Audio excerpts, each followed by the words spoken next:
The training room at the Galactic Military Academy was cold and quiet. 40 cadets stood in neat rows waiting to hear about their next test. Commander Vrix was a tall alien with dark scales that shined under the lights. He had 3 eyes, and right now all 3 were looking at the nervous students in front of him. Jake Morrison stood near the back of the group. He was a human, which made him different from almost everyone else in the room. Humans were new to the galactic community. Most aliens still didn't know what to think about them. Jake had brown hair and stood about 6 feet tall. He wore the standard academy uniform, but somehow he always looked relaxed, like he was just hanging out with friends instead of training to be a soldier. The other cadets came from many different worlds. There were Kryn warriors with bodies that looked like they were made of crystal. There were Pelion scouts who could run faster than most ships could fly at low speed. There were Vorn soldiers built like walking mountains. All of them had trained their whole lives for this moment. Commander Vrix began to speak. His voice was deep and loud. "Today you will face the fear test. We call it the trial of resolve. You will enter a room with a void stalker. This creature comes from one of the most dangerous planets we know. It is a predator, an apex predator. That means it hunts everything and nothing hunts it." The cadets shifted nervously. Everyone had heard stories about void stalkers. They were huge, strong, and smart. Their claws could cut through metal. Their teeth could crush bones. Even experienced soldiers were afraid of them. "The creature has been given medicine to make it calm," Vrix continued, "but it will still be awake. It will see you. It will smell you. Your job is simple. Stay in the room for 10 minutes. Do not run away. Do not panic. Show us that you can control your fear." Jake listened carefully. He had seen videos of void stalkers during his classes. They did look scary. But he had grown up on Earth, and Earth had plenty of scary animals too. His neighbor had owned a Rottweiler named Duke that everyone was afraid of. Duke had looked mean with his big head and strong jaw, but Duke had been gentle and loved to play fetch. "Who wants to go first?" Commander Vrix asked. He knew nobody would volunteer. The fear test was famous for making cadets quit. Some students had run out of the room in less than 30 seconds. Jake raised his hand. The room went completely silent. Everyone turned to look at him. A Kryn cadet named Chikara made a small sound of surprise. Her crystal body reflected the light in sharp angles. Commander Vrix's middle eye narrowed. "Cadet Morrison, you understand what you are volunteering for?" "Yes, sir," Jake said. His voice was calm and steady. 10 minutes with the creature. Should I bring anything with me?" A few cadets laughed nervously. They thought Jake was making a joke, but he wasn't joking at all. He really wanted to know if he needed to bring anything. "The human makes jokes before facing death," said a Vorn cadet named Krog. He was huge and covered in thick gray skin. His people were known for being fearless warriors. "This is either very brave or very stupid." "I'm not joking," Jake said. He looked confused. "The creature is calm, right? What's the worst that could happen?" Commander Vrix stared at Jake for a long moment. He had been working with cadets for 15 years. He had seen brave students and foolish students. He still couldn't tell which type humans were. "Very well, Cadet Morrison. Follow me." They walked through the corridors of the academy. The walls were made of smooth metal that glowed with soft blue light. Other students and teachers stopped to watch them pass. Word was already spreading that a human had volunteered to go first. Commander Vrix explained the rules again as they walked. "Once you enter the room, the door will lock. We cannot open it until 10 minutes have passed. This is for safety reasons. If you panic and we open the door, the creature might escape. Do you understand?" "I understand," Jake said. "The creature will be watching you. It is intelligent. Very intelligent. It will decide if you are prey or a threat. Most cadets freeze when they see it. Some try to make themselves look bigger. A few have tried to hide. What will you do?" Jake thought about this. "I guess I'll just be friendly." They reached the testing chamber. It was a large metal door with a small window. Through the window, Jake could see a dark room. Commander Vrix typed a code into a panel on the wall. The door hissed and slid open. "Remember," Vrix said, 10 minutes. The door locks behind you. Good luck, Cadet Morrison." Jake took a deep breath and stepped inside. The door slid shut behind him with a loud clang. He heard the lock engage with a solid click. The room was dim and cold. It reminded Jake of a cave. The walls were rough like stone, and the floor was covered with sand. In the far corner, he could see a large, dark shape. At first he thought it was just a shadow. Then the shadow moved. The Void Stalker raised its head. Jake's eyes adjusted to the darkness. The creature was even bigger than he had expected. It was at least 8 feet long, not counting its thick tail. Its body was covered in dark blue fur that looked almost black in the dim light. It had huge paws with claws that curved like knives. Its shoulders were packed with muscle, but what caught Jake's attention were its eyes. They were amber-colored and seemed to glow in the darkness. They were beautiful. The Void Stalker stared at Jake with those golden eyes, not moving, just watching. In the observation room outside, all the cadets were watching through the window. Medical monitors showed Jake's heart rate and breathing. Chikara stood close to the glass, her crystal features reflecting her worry. "His heart rate is going up," she said, "but not as much as it should be." Commander Vrix watched carefully. He had seen this moment hundreds of times. This was when most cadets realized how big a mistake they had made. This was when the fear really hit them. Jake stood still for a moment, letting the creature look at him. Then slowly he sat down on the floor. He crossed his legs and got comfortable, like he was sitting in his room at home. He was about 15 feet away from the Void Stalker. "Hey there," Jake said softly. His voice was gentle and calm. "You're having a rough day, aren't you?" The Void Stalker's ears moved forward. It tilted its head slightly, like a dog hearing a strange new sound. "I know how you feel," Jake continued. "Being locked in rooms, having scared people come look at you all day. That's gotta be annoying. I'd be grumpy too." Outside the room, Krog shook his head. "The human is talking to it. Like it can understand him. This is madness." But Commander Vrix was watching the monitors carefully. Jake's heart rate was actually going down. His breathing was steady and calm. This was not normal. This was not normal at all. The 10-minute test had just begun, and already nothing was going the way it was supposed to go. Jake sat on the cold floor and kept talking. He wasn't trying to say anything important. He just wanted the creature to hear his voice and know he wasn't dangerous. The Void Stalker watched him with those glowing amber eyes, not moving except for the slow rise and fall of its breathing. "You know what you remind me of?" Jake said. "My friend back home had this dog, a Rottweiler. Everyone in the neighborhood was scared of him because he was so big and had this deep bark. But really, he was just a big baby who wanted someone to throw a ball for him." The creature's tail moved slightly. It was a slow movement, almost lazy. Jake noticed that the tail had small spikes along the top, probably for protection. Everything about this animal was designed for hunting and fighting. But right now it just looked tired. In the observation room, more people had gathered. News had spread fast that a human was taking the fear test, and now teachers and students from other programs were crowding around the window to watch. "What is he doing?" asked a Pelian instructor. Her silver skin flashed with worry. "Talking to it will only make it more interested in him." Commander Vrix didn't answer. He was too busy watching the medical monitors. Jake's vital signs looked like someone sitting in a library, not someone facing a deadly predator. His adrenaline levels were barely elevated. His breathing was slow and steady. It didn't make sense. Inside the chamber, the Void Stalker made a decision. It stood up. The movement was sudden and powerful. Several cadets outside gasped. The creature was huge when it stood. Its shoulder came up to about 6 feet tall. It could easily knock Jake over with one paw. Jake didn't move. He didn't try to run or make himself smaller. He just sat there and kept talking. "That's okay. You can stand up if you want." "I get it. You want to check me out." "That's fair. I'm a stranger in your space." The Void Stalker moved forward. Its steps were silent despite its size. Hunters needed to be quiet, and this creature was one of the best hunters in the galaxy. It covered the distance between them quickly. 10 feet, 8 feet, 5 feet. Now it was close enough that Jake could feel the warmth coming from its body. He could smell it too, a mix of fur and something wild like a forest after rain. The creature lowered its massive head until its nose was just inches from Jake's face. Chikara grabbed the edge of the observation window. "It's going to bite him. We have to stop this," but Commander Vrix held up one hand. "Wait, look at the body language. The creature isn't aggressive," he was right. The Void Stalker's ears were forward but relaxed. Its tail was low but not tucked. Its muscles were loose, not bunched for an attack. These were not the signs of a creature about to strike.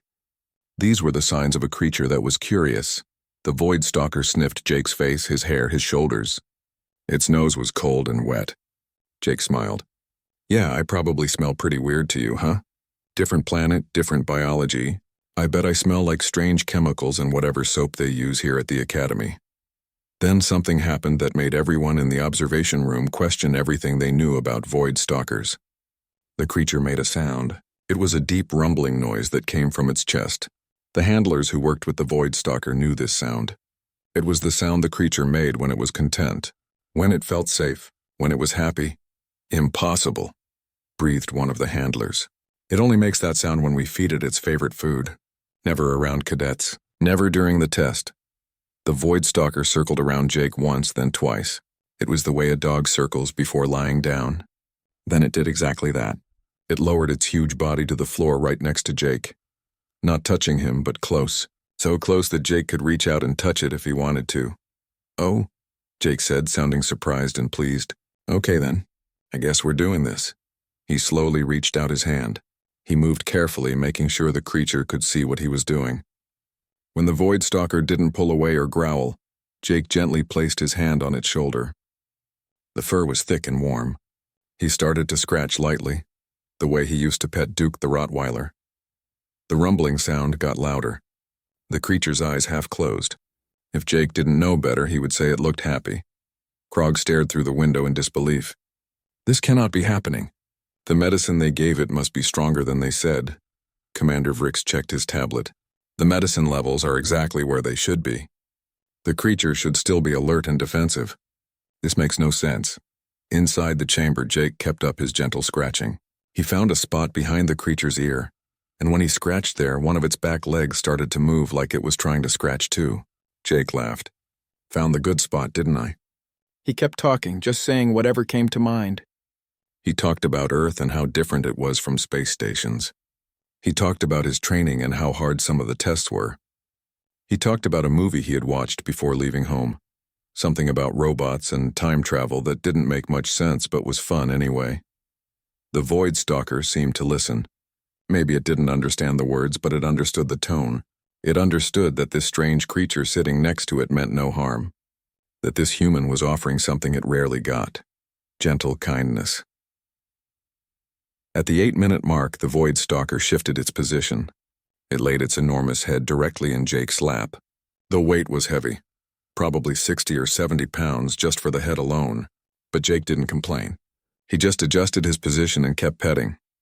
"Well, I'm stuck now," Jake said, looking up at the observation window. He knew people were watching. "There's a rule, you know. If an animal falls asleep on you, you can't move. It's the law." "Universal law, probably." Chikara's translator made a confused sound trying to understand this statement. "Is this a human regulation? Is it legally binding?" One of the human instructors in the observation room laughed. "No, it's just something people say. It's a joke, but also most people do follow it because it feels wrong to disturb a sleeping animal." The 10-minute mark passed.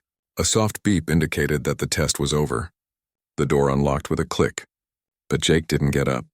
The void stalker was comfortable and he didn't want to disturb it. Sir?" Jake called out. "Little help here?" "I don't want to wake him up. He seems really tired."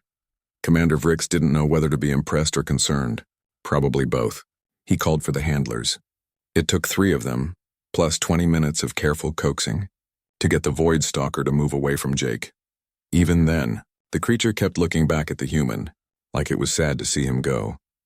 When Jake finally walked out of the chamber, every single cadet was staring at him. The silence was complete.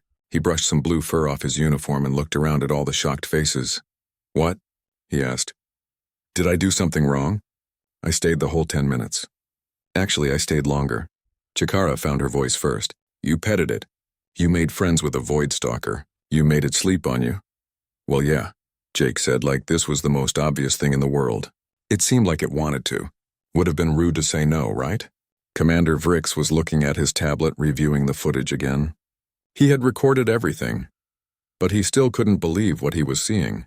In 15 years of using the void stalker for testing, nothing like this had ever happened. "Nothing even close, Cadet Morrison," Vrix said slowly. "You need to come to my office.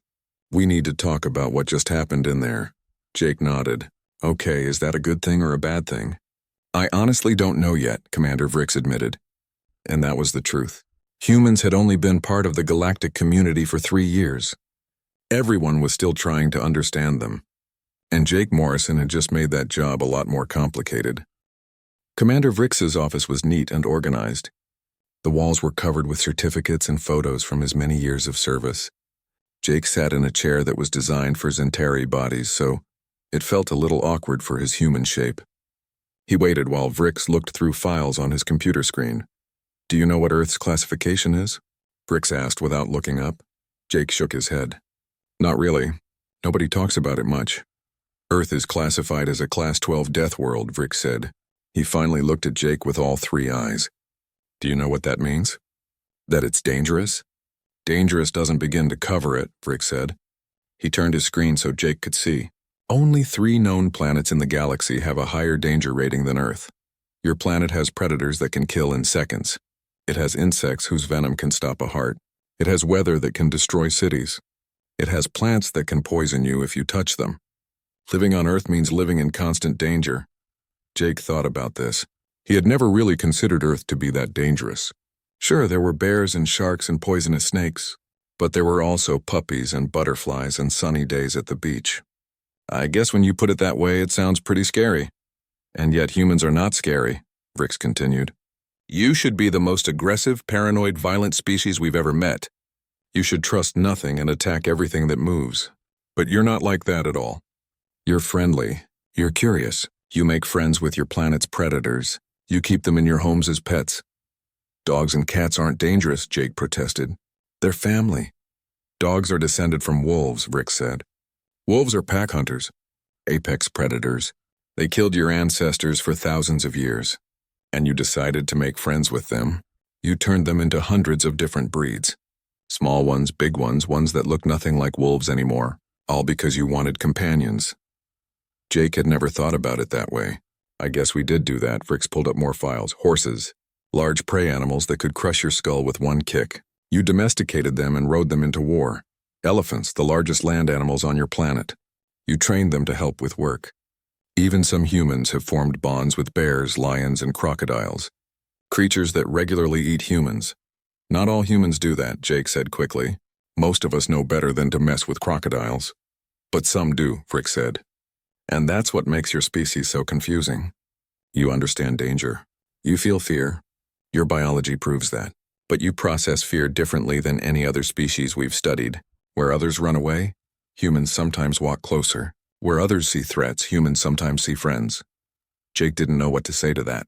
He had just treated the Voidstalker like he would treat any animal, with respect and kindness. He didn't think that was strange. "What you did today," Vrix said, "should not have been possible. The Voidstalker has been used in testing for 15 years. Thousands of cadets have faced it. Some have been brave. Some have stayed the full 10 minutes. But none, not one single cadet has ever made it act the way it did with you." "Maybe it was just having a good day," Jake suggested. "The medical readings say otherwise," Vrix said. "The creature's stress levels were normal when you entered. But within 5 minutes of you talking to it, those levels dropped significantly. Its hormone indicators showed contentment. Happiness, even. You somehow made a Voidstalker happy, Cadet Morrison." There was a knock on the door. A Pelian woman came in. She had the silver skin and quick movements typical of her species. She looked tired but excited. "Commander, I need to speak with Cadet Morrison," she said rapidly. "I'm Dr. Kellen, head of the Xenobiology Department. We have a problem." "What kind of problem?" Vrix asked. "The Voidstalker won't eat," Dr. Kellen said. "It hasn't touched food since the test. It's just lying by the door of the test chamber. We think it's waiting for the cadet to come back." Jake felt guilty. "Is it okay? Is it sick?" "It's not sick," Dr. Kellen said. "We think it may have imprinted on you, formed a social bond. This has never happened before. Voidstalkers only bond with their family groups in the wild. We don't understand why it happened with you." "What do we do?" Jake asked.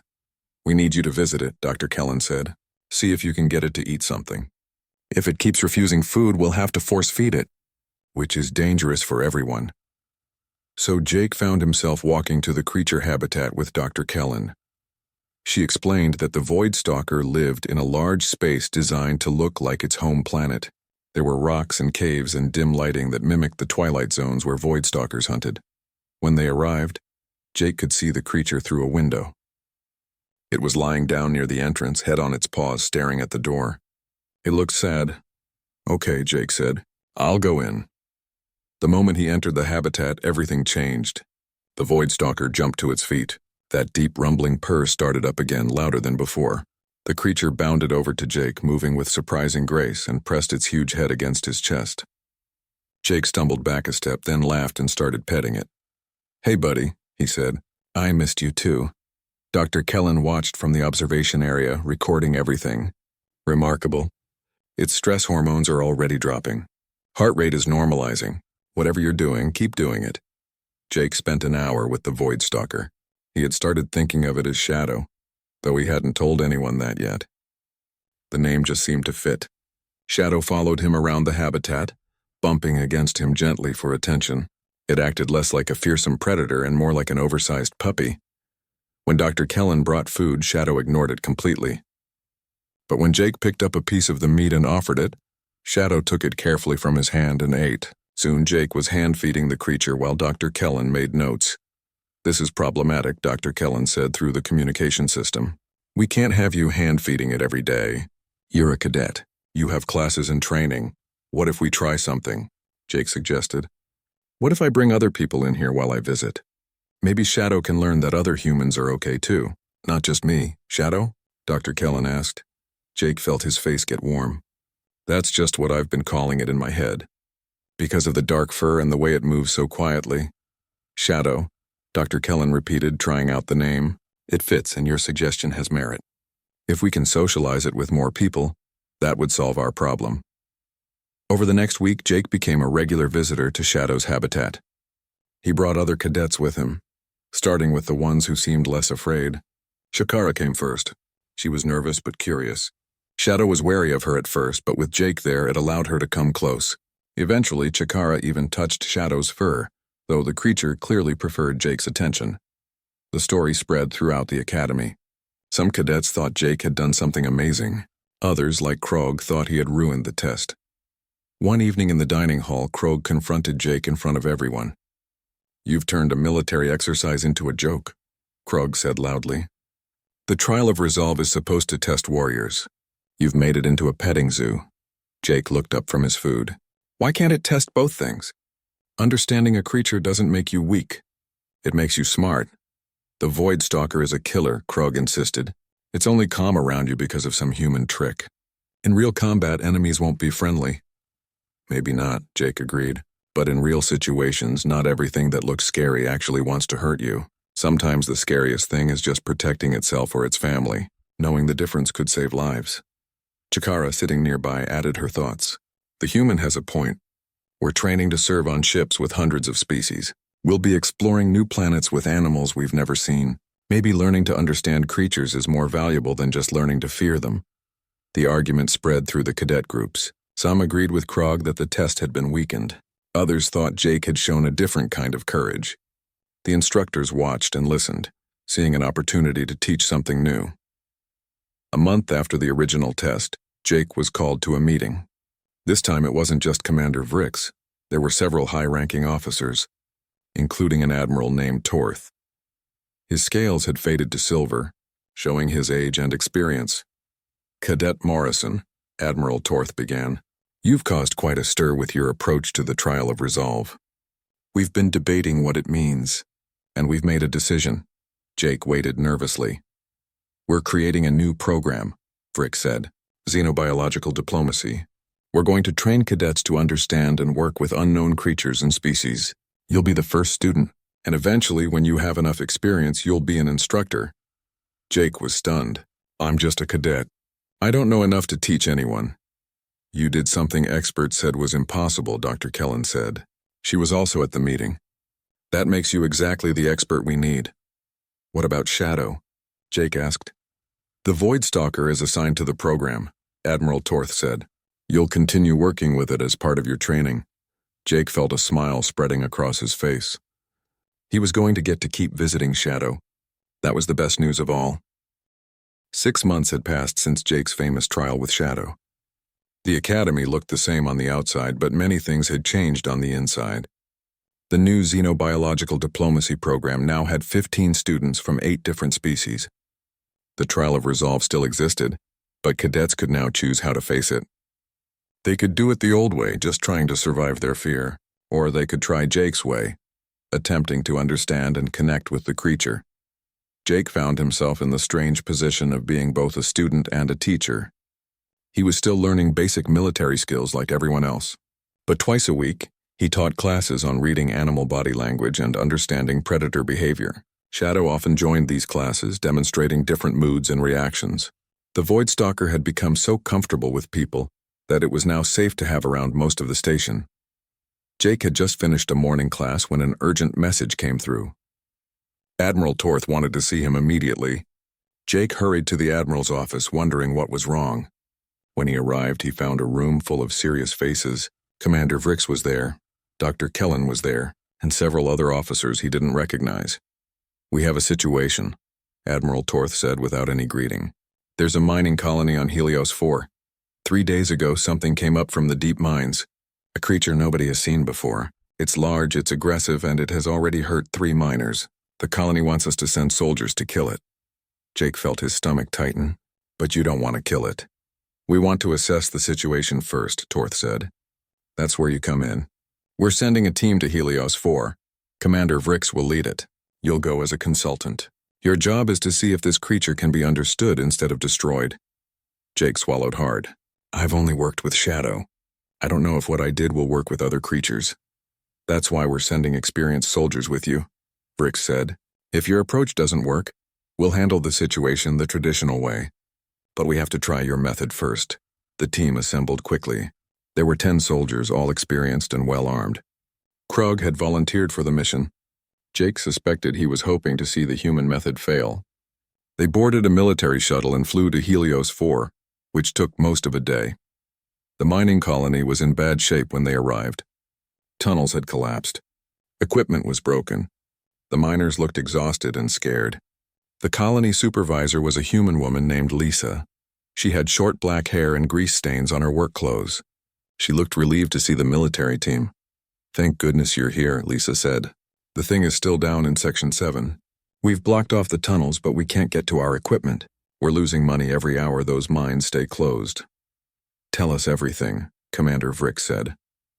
Lisa explained that the creature had appeared 3 days ago. It was big, maybe 12 feet tall. It had some kind of armor on its body that looked like crystal or stone. Parts of it glowed with blue light. "The weird thing is," Lisa said, "it only attacks when we try to get to Tunnel 7. The rest of the time, it just watches us." Jake's attention sharpened. "It's defending that specific area? Not just attacking randomly?" "Now that you mention it, yeah," Lisa said. "It only gets aggressive when we get close to that tunnel." Jake looked at Commander Vrix. "Can I see Tunnel 7? They put together a small group to investigate. Jake, Commander Vrix, Krog, and 3 soldiers. They armed themselves with weapons but kept them lowered. They didn't want to seem threatening if they could avoid it. The walk down to the deep mines felt long. The tunnels got darker and colder as they went deeper. Finally, they reached the blocked-off area. Through the temporary barrier, they could see the creature. Lisa had been right. It was huge. Its body was covered with plates that looked like dark crystal. Blue light pulsed through veins in the armor, creating a pattern like a heartbeat. It had 6 legs and a long tail. When it saw them, it stood up to its full height and made a sound like rocks grinding together. All the soldiers raised their weapons. Krog moved forward, ready to fight. But Jake held up a hand. "Wait," he said. "Look at how it's standing." The creature was positioned between them and the tunnel entrance. Its body language wasn't aggressive.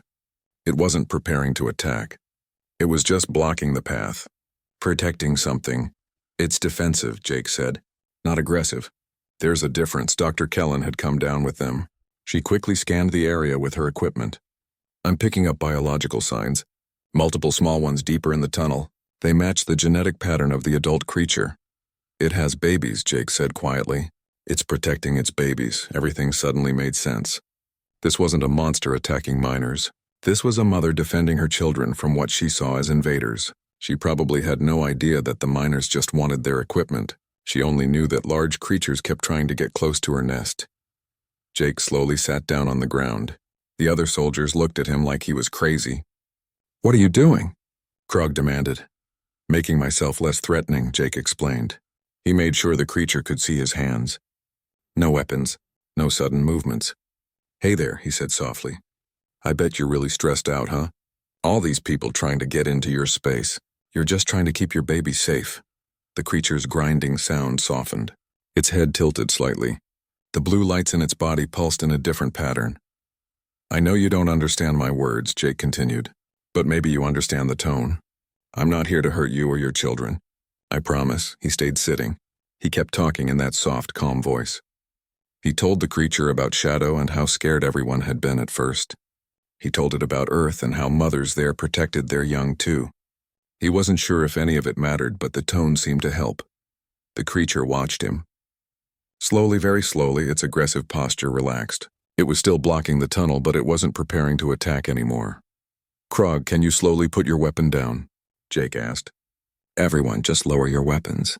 Show her we're not a threat." Krog looked like he wanted to argue, but Commander Vrix nodded and everyone lowered their weapons. The creature noticed. Its body language changed again, becoming even less tense. Jake stayed there for over 3 hours. He talked, he stayed calm. He had food brought down. Not as a gift, but just placed at a distance to show they weren't trying to take anything. He showed the creature that the miners could walk through other tunnels without going near her nest. Eventually, just as the station's orbit brought night to this part of the colony, the creature moved slightly to the side. Not much, but enough to show she was willing to let them near the tunnel. As long as they didn't threaten her babies, she wouldn't attack. Dr. Kellen's team quickly marked the nest area as protected. The miners rerouted their operations around it. The creature, which Dr. Kellen named a Helios tunneler, stayed to guard her young. But she was no longer attacking anyone. An understanding had been reached. On the shuttle back to the academy, everyone was quiet. They were processing what had happened. Finally, Krog spoke. He looked uncomfortable, like the words were hard to say. "I was wrong about you, Morrison," he said. "What you did today took real courage. A different kind than I'm used to, but courage all the same. You saw a threat, and instead of fighting it, you understood it. You saved lives today, the creatures and probably some of ours too." Jake was surprised. He extended his hand, and after a moment, Krog shook it. His grip was firm but not crushing. Commander Vrix watched this interaction with interest. "The Galactic Council is going to hear about this mission. What you did today, Cadet Morrison, is going to change how we handle first contact situations. We've been approaching unknown creatures as threats by default. You've shown us there's another way." "I just did what made sense," Jake said. She was a mother protecting her babies. Any parent would do that, right? It didn't matter that she looked scary, or that she came from a different world. The love for her children was the same. When they returned to the academy, Shadow was waiting in the common area. The Void Stalker had been given permission to roam certain parts of the station. When Shadow saw Jake, the familiar rumbling purr started up. The creature bounded over and pressed its head against Jake's chest, nearly knocking him down. Jake laughed and scratched behind Shadow's ears. "I missed you too, big guy." Chikara found him there an hour later. Shadow's head was in Jake's lap while Jake studied for an upcoming test. "You're becoming famous," she said, sitting down beside them. "Everyone is talking about what happened on Helios 4. They're calling you the human who talks to beasts." "I don't talk to them," Jake said. "I just listen. That's the real secret. Whatever you call it, you're changing the galaxy," Chikara said. "Humans have been here for only 3 years and you're already teaching us new ways to think." Jake thought about this while petting Shadow. He had never set out to change anything. He had just treated creatures with respect and kindness. The same way he would want to be treated. The same way anyone should be treated, whether they were from Earth or from a planet millions of light years away. A year had passed since Jake first walked into that test chamber with Shadow. Now, as he walked through the academy corridors, he barely recognized the place. Or rather, the place barely recognized him. He was no longer just another cadet. He had become something different, something new. The xenobiological diplomacy program had grown beyond anyone's expectations. What started with 15 students now had over 60. Species from across the galaxy were sending their best and brightest to learn Jake's methods. The academy had built new facilities, brought in new creatures to study, and changed the entire way they thought about fear and courage. Jake himself had changed too. He was more confident now, though he tried not to let it show too much. He had learned to read body language across dozens of species. He could tell when a creature was scared, angry, curious, or playful just by watching how it moved. He had helped establish new protocols for first contact situations. And he had made friends with creatures that most people still had nightmares about. Shadow was by his side almost constantly now. The Void Stalker had become fully integrated into Academy life. Students who once would have run from it now stopped to pet it in the hallways. Children from the station's civilian section visited to learn about it. Shadow seemed to enjoy the attention, though Jake was still clearly its favorite person. On this particular morning, Jake was teaching a class to 20 students. They sat in a circle in one of the training rooms while Shadow lay in the middle, serving as a living example. Jake was explaining the difference between aggressive and defensive body language. "See how Shadow's ears are right now?" Jake said, pointing. "They're relaxed and forward. That means comfortable and alert. If they were flat against the head, that would mean scared or angry. If they were twitching constantly, that would mean nervous or overstimulated." A young Kryn student named Kellis raised her crystalline hand. "But how do we know these signals are the same across all species? Shadow is from one specific planet. Other creatures might use different body language." "Great question," Jake said. "You're right that every species is different, but there are some universal principles. Most predators keep their eyes on threats. Most creatures make themselves bigger when they want to intimidate and smaller when they're scared. The key is to observe first before making assumptions. Watch the creature. Learn its patterns. Don't assume you know what it's thinking." The students took notes on their tablets. Some were better at this than others. Jake had learned that some species had a natural talent for reading animal behavior, while others had to work harder at it. Humans, it turned out, were unusually good at it. Something about growing up on a death world had trained them to pay attention to tiny details that could mean the difference between life and death. After class, Jake headed to the administration building. He had a meeting with Admiral Torth and the Academy Board. They wanted to discuss the program's future. Jake was nervous. These meetings always made him feel like he was still just a kid pretending to know what he was doing.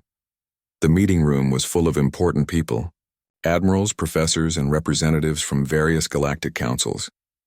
Jake sat down with Shadow beside him. The Void Stalker had become such a normal sight that nobody even commented on it anymore. "Cadet Morrison," Admiral Torth began. "Actually, we should address that. You're not really a cadet anymore, are you? You've completed your basic training. You've become an instructor. You've established a new field of study. I think it's time we made your position official."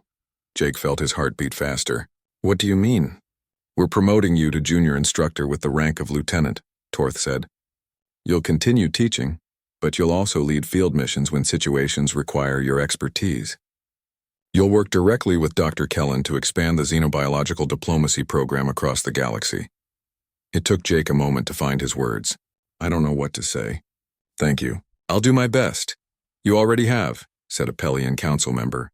"Your methods have prevented 17 conflicts in the past year alone. Situations that would have resulted in casualties were instead resolved peacefully.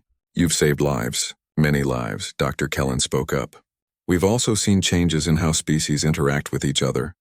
Students who go through your program don't just learn about animals. They learn about empathy, patience, and understanding. These lessons carry over into how they treat each other. We've seen decreased tensions between species groups, fewer fights, more cooperation." Jake hadn't thought about it that way. He had just been teaching people how to be kind to animals, but maybe kindness was kindness no matter who it was directed at. The meeting continued for another hour, discussing expansion plans and new facilities. Finally, they were done. Jake walked out feeling overwhelmed. Shadow sensed his mood and pressed close to him, offering comfort. Jake scratched the creature's favorite spot behind its ear. "What do you think, Shadow?" Jake asked quietly. "Am I actually qualified for all this?" Shadow made the rumbling purr sound. Jake chose to interpret that as a yes. That evening, Jake found himself in the station's observation deck. It was a large room with windows that looked out at the stars. He came here sometimes when he needed to think. Chikara found him there, which wasn't surprising. She had a talent for showing up when he needed a friend. "Congratulations on the promotion," she said, standing beside him. "Lieutenant Morrison. It has a nice sound to it." "It sounds weird," Jake admitted. "I still feel like the kid who barely knew how to use a plasma rifle." "You were never that kid," Chikara said. "From the moment you walked into that test chamber, you were different. You saw what others missed. You had courage where others had fear." "I wasn't courageous," Jake protested. I was just curious. I saw a big animal that looked sad, and I wanted to make it feel better. That's exactly what makes it courage, Chikara said. True courage isn't about not feeling fear. It's about feeling fear and choosing kindness anyway. You could have seen Shadow as a threat. Instead, you saw Shadow as a person. That choice changed everything. They stood in comfortable silence for a while, watching the stars drift by. Finally, Chikara spoke again. Do you ever miss Earth? Your home? Jake thought about it. Sometimes. I miss the oceans. The forests. My family and friends. But this is home too now. The academy, the station, all the people here. Shadow. I guess home isn't always a place. Sometimes it's just where you're needed. The galaxy is better for having humans in it, Chikara said. You bring something we didn't know we were missing, hope. The belief that even the scariest things can be understood. That enemies can become friends. That there's always another way besides violence. Jake felt his face get warm. He was never good with compliments. I just do what seems right. That's exactly why it works, Chikara said. The next day, Jake received a message that made him smile. It was from Lisa, the mining supervisor on Helios 4. She sent a video. In it, the Helios tunneler and her babies were visible in the tunnel. The babies had grown bigger. They were playing, tumbling over each other like puppies. The mother watched them with what Jake could only describe as contentment. Thought you'd want to see this, Lisa's message said. The kids here have started calling her Mama Blue because of the glowing lights. She's become part of the colony now. We're actually finding her presence useful. She keeps some of the more dangerous native creatures away from our work areas. Who knew a giant crystal monster could be a good neighbor? Jake showed the video to his next class. This is what we're working toward, he told them.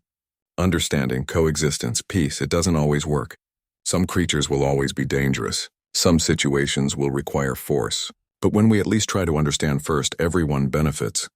Kellis raised her hand again. What about creatures that are truly evil, that want to hurt others just because they can? Jake thought carefully before answering. In my experience, creatures aren't evil. They're scared or hungry or protecting something they love. Intelligent beings can be evil, making conscious choices to harm others. But animals, they're just trying to survive. And if we can help them survive in a way that doesn't threaten us, that's what we should do. The class continued, and Jake felt a sense of rightness about what he was doing. This was his purpose, not fighting wars or conquering planets, teaching others to see the universe as a place of wonder instead of a place of fear. That night, Jake sat in his quarters with Shadow's head in his lap. He was writing a letter to his parents back on Earth. He told them about his promotion, about the program's success, about all the friends he had made from across the galaxy. He told them about Shadow and how the fearsome predator was actually just a big softy who loved having its belly rubbed. You'd like it here, Jake wrote. It's different from Earth, but in a good way. I'm doing something important, something that matters. I'm showing the galaxy that humans aren't just another species. We're the species that refuse to be afraid, that chose to see the beauty in everything, even the scary things, that believed everyone deserves a chance to be understood. He paused, thinking about how to end the letter. Finally, he wrote, I think this is why humans were meant to go to the stars. Not to conquer or to fight, but to remind everyone else that even in the darkest, coldest parts,